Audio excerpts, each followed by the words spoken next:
Hi, welcome back to the channel. As a Brit who's lived in China for more than 7 years, the first time I encountered soy sauce was when a Chinese friend took me to try hot pot, and I really wasn't sure about soy sauce at the start. It's dark brown and it really didn't look as appetizing as like British Daddy's brown sauce or tomato ketchup, but once I tried it I really changed my mind. It's slightly salty, and what really stands out is the umami. Over the years I've tried many Chinese dishes, whether they are boiled, fried or steamed. It seems like every dish in China has soy sauce. And you will find that soy sauce can be found in almost all Chinese family kitchens. For Chinese people, soy sauce seems to be an essential seasoning. Even though we see soy sauce in Japanese, Korea and Southeast Asian cuisines, if you actually look into the history of the soy sauce, you'll find that it originally came from China and spread to the rest of the world. So how is authentic soy sauce made in China, and why does it taste of umami? Well, today I've come to Foshan, the birthplace of Chinese soy sauce, to find out how. So let's go. What? Soy sauce coffee? Huh? No. I would never ever think of putting those two ingredients together, but let's give it a go. Wow. That is really quite nice. Like that.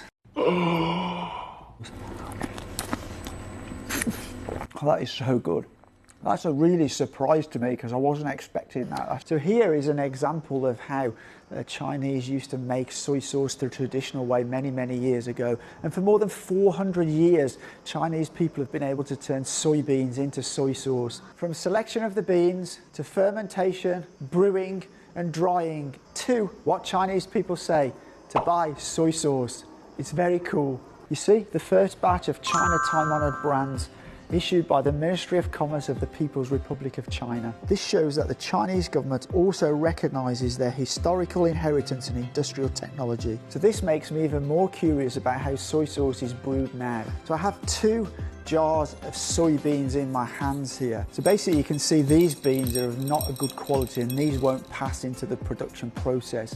Whereas these ones are of much better quality, they're bigger, they're rounder, they have no impurities, and these will go through to the manufacturing process. So, how do they process these beans to make sure they get consistent quality? Well, it's no longer done by human labour, it's all now done by AI. This machine can process 13,000 soybeans a second. That's just incredible. Imagine a lorry load of soybeans in front of you that can be processed and checked for quality in just a few minutes.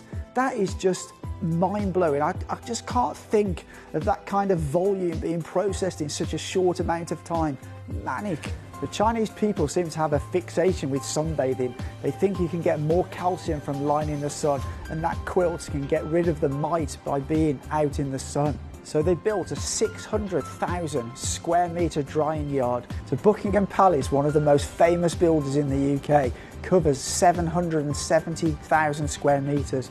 So this covers more than half of Buckingham Palace. It's no wonder that I could smell a particularly strong aroma before I arrived here. Around 400 years ago, the Chinese began using soybeans to make soy sauce, kicking off the tradition of sun-dried fermentation. Even with today's advanced technology and digitalization, they still stick to the traditional full soy sauce brewing process. The staff just told me the reason they built such a large soy sauce pool is because the sunlight produces more amino acids, which makes the soy sauce taste better. And this natural flavour is really difficult to replicate with other methods. And this is why Chinese people say, depend on the weather. I think I understand what they mean now. So let me take a smell of these 2 different soy sauces. Actually, they smell very similar to me. You know, in the past, the quality of soy sauce was down to the good nose of the soy sauce master brewer. The Chinese people are really smart. They've taken all that experience from the soy sauce master and turned it into data, which they now put into this machine here. And in less than a minute, this machine can give you the quality of the soy sauce. And this means it's much more consistent than before. These 316L stainless steel pipes behind me are what transports the soy sauce to the bottling plant. And I've learned that they've added NIR spectral analysis to the pipelines, which means the soy sauce is actually tested in real time. Just like when you drive on the road, if there are police officers irregularly checking the road 24 hours a day, you'll more than likely drive more carefully without committing an offence. So now we're getting ready to go into the bottling plant. Before entering the production area, we took the necessary precautions to maintain a clean environment. We also followed a strict hygiene protocol,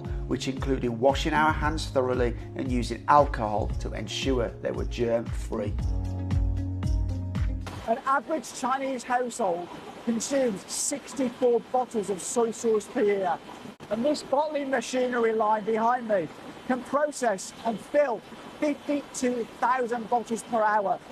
That is just incredible. That's enough soy sauce for 100 families for 8 years. That is just China speed, something which Chinese people are really, really proud of.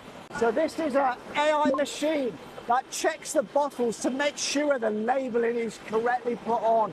And when it's rejected, they will come down here. So we're going to wait for one to come out, and then we're going to have a look when it's rejected and see what the reason is.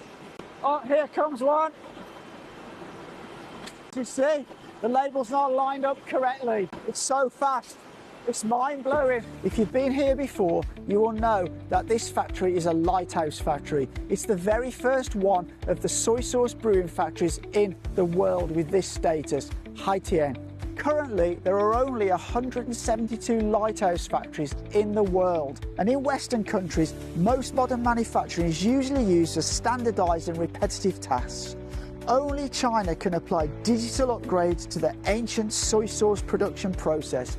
Absolutely great. The art of Chinese soy sauce making is a very complex and intricate process with around 119 different steps. And what Haitian have done is they've managed to digitalise the whole of that process.